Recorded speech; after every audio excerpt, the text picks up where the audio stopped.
Don't cry over spilt milk. Understanding idioms in English.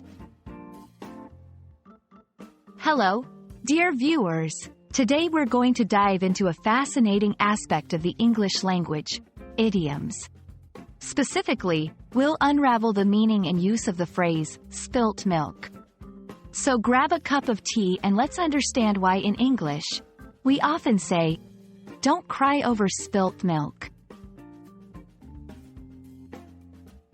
Before we get into spilt milk, let's talk about idioms.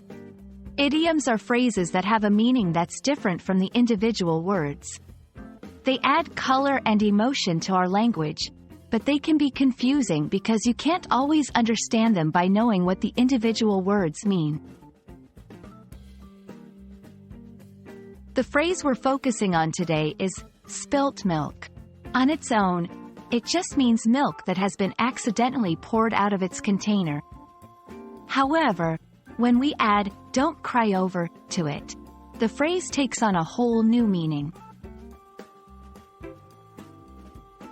The full idiom is, don't cry over spilt milk, and it means that you shouldn't be upset over things that have already happened and cannot be changed. It's a reminder that it's not useful to be overly emotional or regretful about a mistake or unfortunate event that cannot be undone. How do we use this idiom in conversation? It's often used to comfort someone when something goes wrong.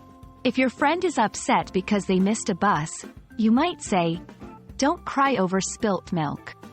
There will be another bus soon. It's important to note that while idioms like this one are helpful, the context in which you use them is crucial. Using this phrase in a very serious or tragic situation might not be appropriate. It's mostly used for small, insignificant problems. We hope this explanation has shed some light on the colorful expression, don't cry over spilt milk. Remember, English is full of interesting idioms that can seem strange at first but make communication more vibrant. Don't hesitate to sprinkle them into your conversations once you're comfortable. Thank you for watching, and we hope you find joy in the rich tapestry of English idioms.